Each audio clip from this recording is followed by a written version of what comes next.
வணக்கம் நண்பர்களே.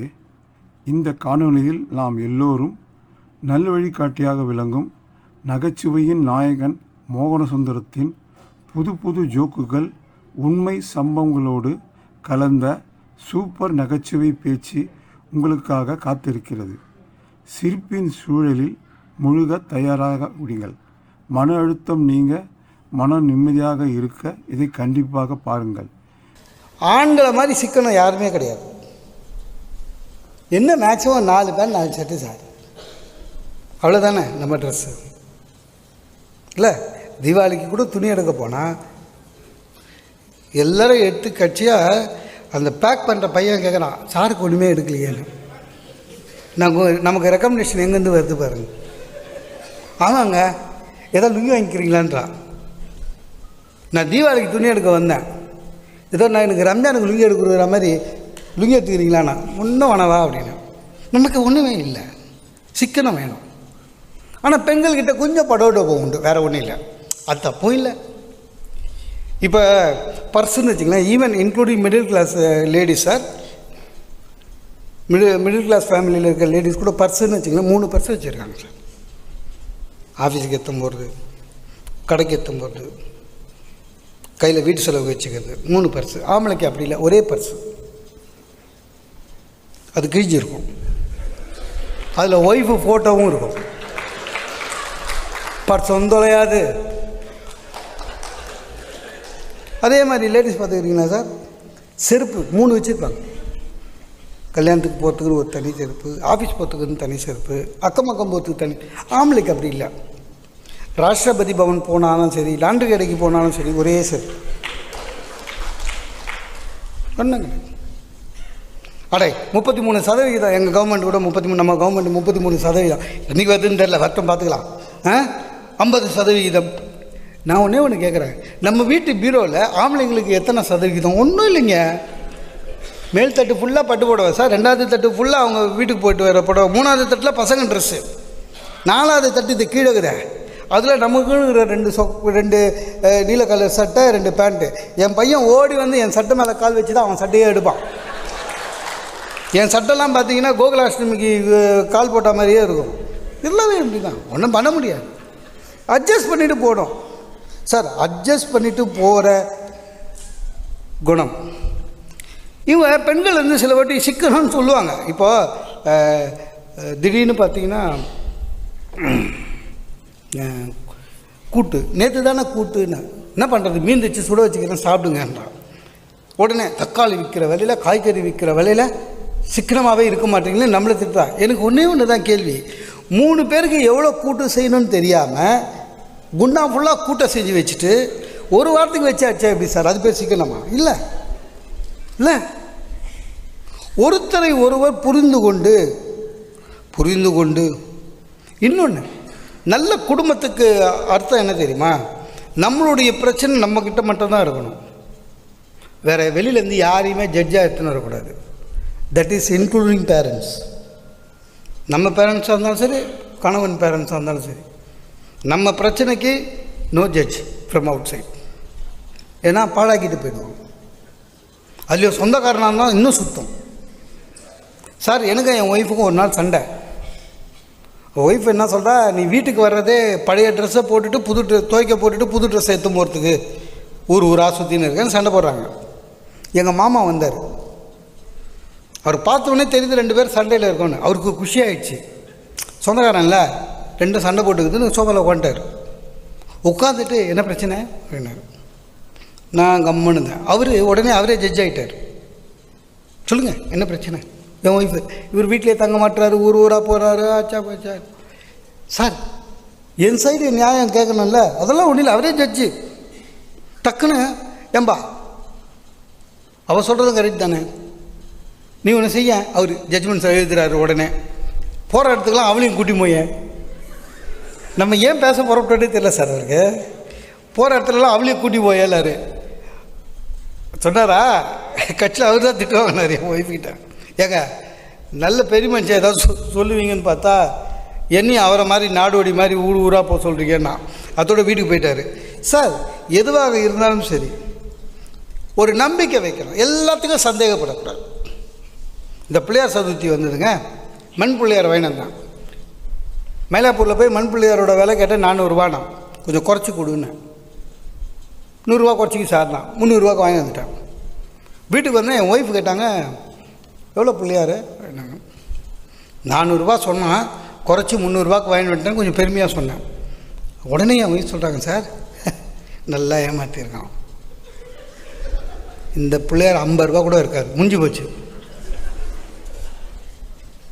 சார் உண்மையிலேயே அன்றைக்கி பிள்ளையார் கும்பிட்டா மாதிரியே இல்லை சார், பூஜை பார்த்து கூட பிள்ளையாரே ஊற்று போனேன். ஆக்சுவலாக உங்கள் விலை என்ன,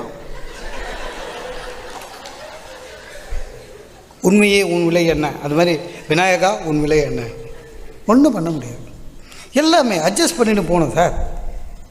எதுவாக இருந்தாலும் சரி, ஒருவரை ஒருவர் புரிந்து கொள்ள ட்ரையாவது பண்ணணும், சும்மா குத்தம் பண்ணக்கூடாது, வேறு வழியே கிடையாது. அன்றைக்கி உட்காந்துட்டு ஒரு இங்கிலீஷ் புக்கு பெற்றது, திடீர்னு பார்த்தா ஐஸ்வர்யா ராஜ் ஃபுல் பேஜ் ப்ளோப்பு. இப்போ சமீபத்தில் எடுத்த ஃபோட்டோ, உண்மையிலே அந்த அம்மா அழகு சார், 50 வயசு ஆயிடுச்சு இல்லை, ஒத்துக்கணும். உத்து பார்த்துக்கிட்டே இருந்தேன், பின்னால் என் ஒய்ஃப் பார்த்துட்டான். இது என்ன கெட்ட பழக்கம், புதுசாக பொம்பளைங்க ஃபோட்டோவை பார்க்குறது, பயந்துட்டேன்.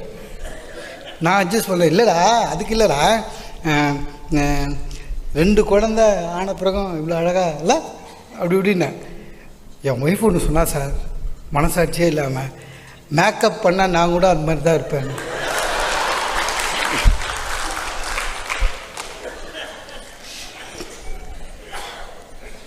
என்னை வேற திட்டியாதுக்கிட்டு இருக்கலாம், அதை சொன்னவன மனசுக்கு ரொம்ப கஷ்டமாயிடுச்சு. சொல்லிவிட்டு கொஞ்சம் தூரம் போனேன், அப்புறம் அவளுக்கே தெரியுது கொஞ்சம் கேவலமாக பேசிட்டேன் போல இருக்குதுன்னு. டக்குன்னு திரும்பி, ஐஸ்வர்யா ராயா உங்களுக்கு டிகாஷன் காப்பி வச்சு கொடுப்பா, ஐஸ்வர்யா ராஜா உங்கள் துணிமணி போட்டு கூட, ஏதோ நான் என்னமோ அடுத்த வாரத்திலிருந்து அந்தமா கூட இருக்கிற மாதிரி. ஒன்றும் பண்ண முடியாது சார். ஒருத்தர் அட்ஜஸ்ட் பண்ணிக்கணும், சமாளிக்கணும், சகிச்சுக்கணும். யார் சகித்து கொள்கிறார்களோ அவர்கள் தான் உண்மையிலேயே குடும்பத் தலைவர். மனைவியை சகிச்சுக்கணும். சில வாட்டி அவங்க குழந்தை மாதிரி செய்வாங்க, தப்பில்லை சார். ஆஃபீஸ் போகிறாங்க சார் ஒய்ஃபு, மாதமான 60,000 ரூபா கொடுக்குறாங்க சார், கையில் எடுத்துகிட்டு வந்து. அவங்களுக்குன்னு தண்ட செலவு எதுவுமே இல்லை சார், எல்லாம் நம்மக்கிட்ட தான் கொடுக்குறாங்க. 60,000. திடீர்னு ஒரு நாள் என்ன ஒன்று, முன்னாள் நாளே சொல்ல மாட்டாங்க, அதான் பிரச்சனை. நம்ம எம்என்சி கம்பெனியில் வேலை செய்கிறாங்க. திடீர்னு காலையில் கிளம்புன என்னை என் ஆஃபீஸில் ட்ராப் பண்ணுங்க அப்படின்னா, எங்கள் ஆஃபீஸ் வேன் வரல, ஆஃபீஸில் ட்ராப் பண்ணுங்க. நம்மளுக்கு எரிச்சலாக இருக்கும், ஏன்னா மைண்ட் செட்டப் வேறு. முன்னால் சொன்னாலும் இதில் கொஞ்சம் ஐடியா பண்ணிக்கலாம். இதில் பிரச்சனை என்னென்னா, என் ஆஃபீஸு என் வீட்டிலேருந்து இந்த பக்கம் 5 கிலோமீட்ரு, ஒய்ஃப் ஆஃபீஸு இங்கேருந்து அங்கே பக்கம் 5 கிலோமீட்ரு. அவங்க டைம் ஆஃபீஸே உள்ளே வந்து மெயின் கேட்லேருந்து 2 கிலோமீட்டருக்கு போகும். விட்டு போகணும், முடியாது, சொல்ல முடியாது. 60,000 ரூபா மாதம் கொடுக்குறாங்க. கூட்டிட்டு போனேன். போய் டைம் ஆஃபீஸில் இறங்கிட்டு கார்டு பஞ்ச் பண்ணிவிட்டு திடீர்னு பார்த்து, எங்கள் டீம் மேனேஜர் வர்றாரு, குட் மார்னிங் சொல்லுங்கள். யார்? அவங்க டீம் மேனேஜர். 30 வயசு பையன் சார். அது பையன் ஏதோ இந்தியன் கேப்டன் மாதிரி டீம் மேனேஜர். குட் மார்னிங், வேறு வழி கிடையாது. நான் என் ஆஃபீஸில் ஜென்ரல் மேனேஜர் சார், அங்கே இருக்கிறவங்க எல்லாம் எனக்கு குட் மார்னிங் சொல்கிறான். நான் எதுக்கு அடுத்த ஆஃபீஸில் போய் எவனோ ஒருத்தனுக்கு குட் மார்னிங் சொல்லணும்? வேறு வழி இல்லை சார். 60,000 ரூபா மாதம், சகிச்சுக்கணும். நான் அந்த பையன்கிட்ட குட் மார்னிங் சார்னே, அவன் ஸ்கூல் பையனை கேட்குற மாதிரி கேட்குறான். வாட் மிஸ்டர் மோகன் சுந்தரம், ஆஃபீஸ் போலியா அப்படின்னா பாருங்கள். முதல் நாள் தான், அடுத்த நாள்லேருந்து மனசு தெளிவாயிட்டேன். என்ன, எவனை பார்த்தா 60,000 ரூபா சார் மாதம். உள்ள கேட்டுக்குள்ளே நுழைஞ்சாலே பார்த்து எவனை பார்த்தாலும் sir good morning sir, good morning sir, good morning sir, good morning sir. Sir அதனோட எஃபெக்ட் என்ன தெரியுமா? அன்றைக்கி ஒரு நாள் மெயின் கேட்டில் இருக்கிற செக்யூரிட்டி இன்னொரு செக்யூரிட்டிகிட்ட சொல்கிறான், சார் தங்கண்டா. என்ன சார் தங்கண்டா? நம்ம மேடம் தான்டா 8 by 2 நான் சார். அப்போ இன்னொருத்த ஆஃபீஸில் போய் அதான் சகிச்சுக்கணும். சகிச்சுக்கலைன்னா கஷ்டம். எல்லாமே அப்படி தான், எதுவாக இருந்தாலும் சரி. ஒரு டாக்டர் பார்த்தேன் சார், வாக்கிங் போங்க, உங்களுக்கு எங்கே எந்த ஊர் போனாலும் சரி, ஏதாவது ஒரு ஊருக்கு போனால் கூட அங்கேருந்து காலையில் எழுந்து வாக்கிங் போங்கன்னா சரி. நான் என் ஒய்ஃபுக்கிட்ட சொன்னேன், 40 தாண்டினாலே வாக்கிங் போகணுமா நீயும் வரியா நாளையிலேருந்து போகலான்னு. அவள் சொல்கிறா, என் நல்ல மனசுக்கு ஒன்றும் வராது, நீங்கள் போங்க. அவள் வாக்கிங் போகிறவங்களாம் கெட்டவன் நினச்சினுக்கிறா சார். வியாதி வந்தவன் தான் வாக்கிங் பண்ண நினச்சினுக்கிறான். சரி, காலையில் எழுந்து பீச்சுக்கு போனேன். எங்களுக்கு அங்கே காந்தி சிலை கிட்ட போனால் பார்த்தா எல்லா ஆம்பளைங்களும் சார் நாயை இழுத்துன்னு வரானு வாக்கிங். நான் ஒருத்தர்கிட்ட கேட்டேன், என்ன சார் நாய் கூட்டின்னு வரீங்கண்ணா? இதான் சார் சௌகரியம், கூட கூட பேசாது, நம்மளுக்கே மூச்சு வாங்குது வச்சுக்க. நீங்கள் நிறைய சிகரெட் பிடிக்கிறீங்க, அதான் மூச்சு வாங்குது. அதெல்லாம் ஒன்றும் சொல்லாது சார். நம்மளே ஒரு நாள் 1 கிலோமீட்டர் நடப்போம், அடுத்த நாள் 1/2 கிலோமீட்டர், ஒன்றும் சொல்லாது, வானா வந்துடும், சௌகரியம்னா. ஓ அதனால தான் அப்படி போறீங்களான்ட்டு வந்துட்டேன். வீட்டுக்கு வந்து பார்க்குறேன், என் ஒய்ஃபு சோஃபாவில் உட்காந்து கண்ணு மூடினுங்கிறான். இது நான் பாதி தூக்கம் கட்டில் பாதி தூக்கம் சோஃபாலன்னு. என்ன சோஃபாவில் தூங்குற? இல்லை தியானம் இருக்கிறேன். அப்போ தான் உண்மையிலே பயந்தேன். தமிழ்நாட்டில் தியானம் இருந்த பிறகு தான் பிரச்சனையே ஜாஸ்தியாகுது. எனக்கு வந்து அவள் தியானம் தான் இருக்கிறாளா இல்லை சண்டை போகிறதுக்கு ஏதாவது பாயிண்ட்டு ரெடி பண்ணுறாளா ஒன்றும் புரியல. அட்ஜஸ்ட் பண்ணணும், அனுசரித்து போகணும் சார். அனுசரித்து போகிறவன் தான் மனுஷன் சார். குடும்பத் தலைவனாக இருந்தாலும் சரி, குடும்பத் தலைவியாக இருந்தாலும் சரி, யார் அனுசரித்து போகணும், எல்லாமே அப்படி தான். நான்லாம் முன்னாலெல்லாம் கோயிலுக்கு போனேன்னா ரொம்ப கம்பீரமாக, இப்போ தனியாக போகிறது தான் பெஸ்ட்டுன்னு நினச்சேன். ஏன்னா கஷ்டம், அவங்க வேறு ஒரு உலகத்தில் இருக்காங்க சார். நம்ம தப்பு இல்லை அது. என் ஒய்ஃபு கோயிலுக்கு வந்தாலும் பட்டு புடவை நகை அதெல்லாம் கூட பரவாயில்ல. ஹேண்ட்பேக் எதுக்கு சார் கோயிலுக்கு? அதில் உள்ள ஒன்றுமே இல்லை, நம்ம தான் கொடுக்க போகிறோம். சும்மா ஹேண்ட்பேக். ஈஸ்வரன் கோயிலுக்கு வந்துட்டு அந்த கோபுரத்துக்கிட்ட ஒரு இது இருக்கும்ல, கொஞ்சம் பிடிங்க, அதை தொட்டு கும்பிடணும், அப்புறம் வாங்கிக்கோ பிடிங்க. இந்த டச்சப் பாய் கூட போகிற மாதிரி சார். அது எதுக்கு எடுத்துன்னு வந்த? உள்ள காசு கிடையாது. எந்த ஐயருக்கு எவ்வளோ போடணுன்னு அதுவும் அவள் தான் சொல்லுவாள்.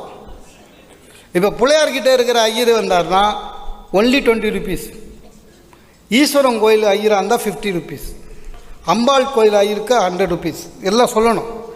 நீங்கள் அவள் சொன்னதை விட கம்மியாக போட்டாலும் திட்டு விடும், ஜாஸ்தியாக போட்டாலும் திட்டு விடும். சில்லற மாற்றி எடுத்து போவேன் கேஷியர் மாதிரி.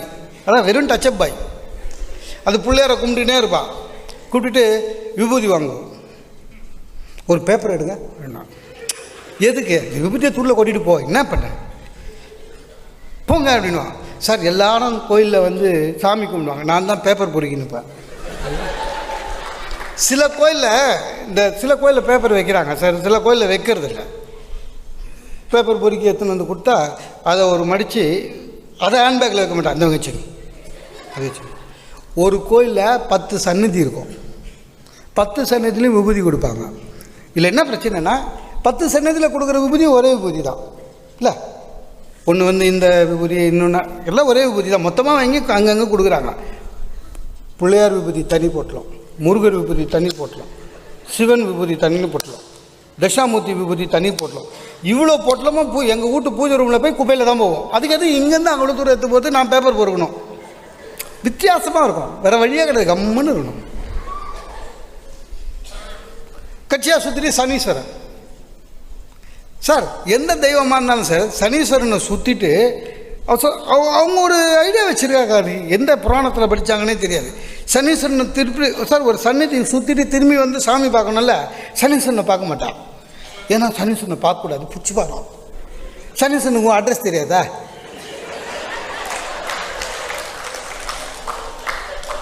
என்ன வேறு வழி சார்? இதுவாது பரவாயில்லைங்க. இந்த பூஜை பண்டிகை வர நாளெல்லாம் பயந்து இருப்பாங்க. நான் தான் கடைக்கு போகணும், ஒரு லிஸ்ட்டு ஒன்று கொடுப்பாங்க. 2 வீலரில் பண்டிகை நாளில் போய் மார்க்கெட்டில் பொருள் வாங்குறத விட கொடுமை எதுவுமே இல்லை. இந்த பார்க்குறவங்களாம் நம்மளுக்கு தெரிஞ்ச மூஞ்சியில் பார்க்குறவங்களும் துக்கம் விசாரிப்பான். ஒத்த கரும்பு வாங்குவோம் சார், என்ன பொங்கலுக்கா சார் அப்படின்வாங்க. டேய் பொங்கலுக்கு தான்டா கரும்பு வாங்குவாங்க, இது ஒரு கேள்வியா? நான் என்ன அதை எடுத்து போய் சுகர் மில்லுக்காக கொடுக்க போகிறேன்? எடுத்துகிட்டு வந்து கொடுத்தா 1000 கூட சொல்லுவாப்புல. வாழைப்பழம் என்ன இப்படி இருக்குது, சீப்பாக வேணாம். நான் சொன்னேன், என்ன சீப்பா? 2 பழம் புட்டு தான் வைக்க போகிறேன் இல்லை. எத்தனை முழம் பூ வேணும்னு அவங்க தான் சொல்லுவாங்க சார். பூவெல்லாம் போட்டுட்டு எங்கள் அப்பா படமும் அம்மா படமும் உள்ளே இருக்குல்ல, அதுக்கு பூ இல்லை. அப்பா படத்துக்கு அம்மா படத்துக்கு ஒன்றும் வேணாம், அவங்க தவசத்துக்கு பார்த்துக்கலான்றான். நான் அப்புறம் எங்கள் அப்பா படத்தை பார்த்து சொன்னேன், நீ தானே கூட்டின்னு வந்தாவில் சாவு, உனக்கு பூ கிடையாது. பூஜை அன்னைக்கு ஐயோ என்ன பெரிய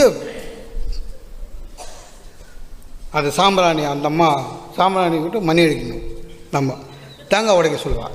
அது என்னவோ தெரியல சார், இவ்வளோ வயசாகிடுச்சு, தேங்காய் ஒழுங்காக எனக்கு 2 பாதி சரி பாதியாக உடைக்க தெரியாது. அது நம்மளுக்கு உடைக்க தெரியல, அதுக்கு ஒரு திட்டு விடும்.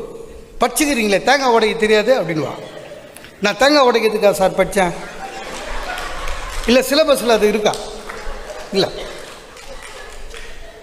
எனக்கு சூரத்தேங்காய் கூட தெரியும் சார், சூரத்தேங்காய் கவலை இல்லை சரியா. ஜென்ரல் மேனேஜரை மனசில் நினச்சிடும் ஓங்கி அடித்தோம் வச்சுக்கா பீஸ் பீஸாக போகும். நமக்கு இது உடைக்க தெரியல. அப்புறம் அதில் ஒரு ஐட்டம், அந்த அந்த தேங்காயில் கண் இருக்கிற பகுதி ரைட்டில் வரணும். ரைட்டில் வரும்போது இலை தாண்டாமல் வைக்கணும். நம்ம ஹைட்டுக்கு தாண்டாமல் வைக்கவே முடியாது இல்லை, தாண்டி தான் வைக்கணும். அப்புறம் இந்த அம்மா நெருப்பு காக்கும் போது சாம்பிராணி தூள் போட்டுக்கிட்டே வரணும், மணி அடிச்சுக்கிட்டே இருக்கணும்.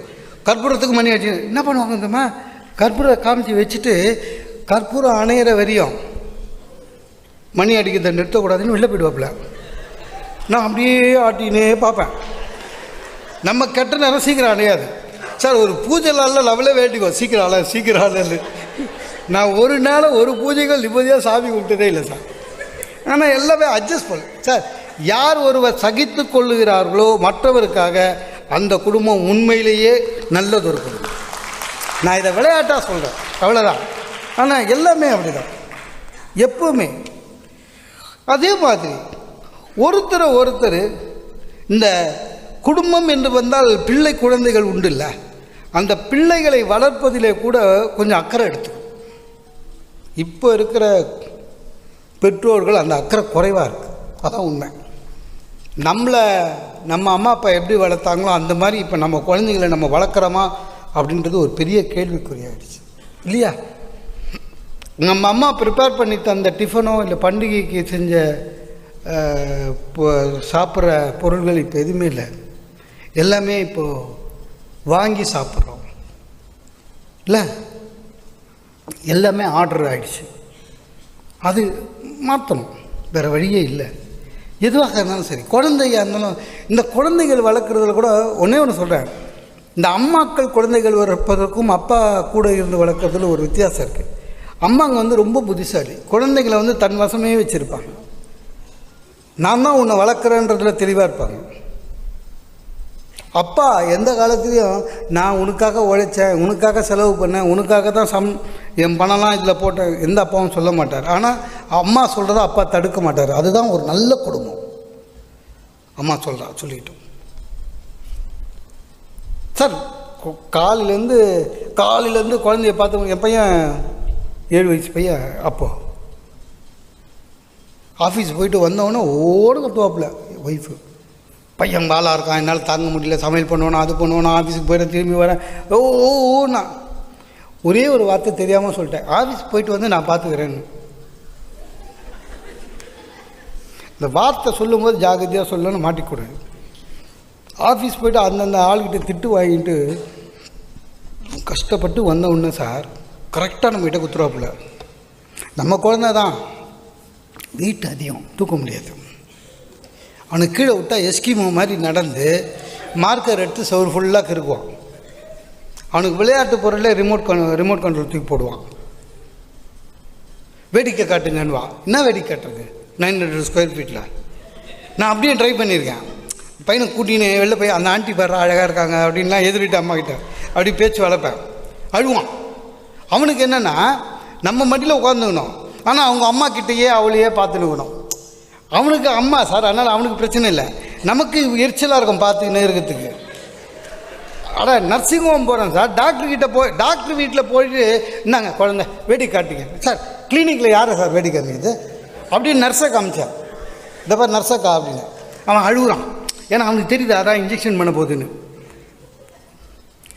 தயவு செய்து உங்கள் குழந்தையிடம் உங்கள் குழந்தையிடம் ஒரு தாய் அப்பாவை பற்றி தப்பாக பேசக்கூடாது, ஒரு அப்பா அம்மாவை பற்றி தப்பாக பேசக்கூடாது. குழந்தை மனசு கெட்டு போயிடும். நிறைய பேர் தப்பு பண்ணுறோம். உங்கள் அம்மா தானே என்ன படிச்சுக்கிது கேளு, உங்கள் அம்மா தாண்டா டிஸ்ட்ரிக்ட்லேயே +2 7 வருஷம் படித்தார், 7 வருஷம் படிச்சுது சொல்லக்கூடாது.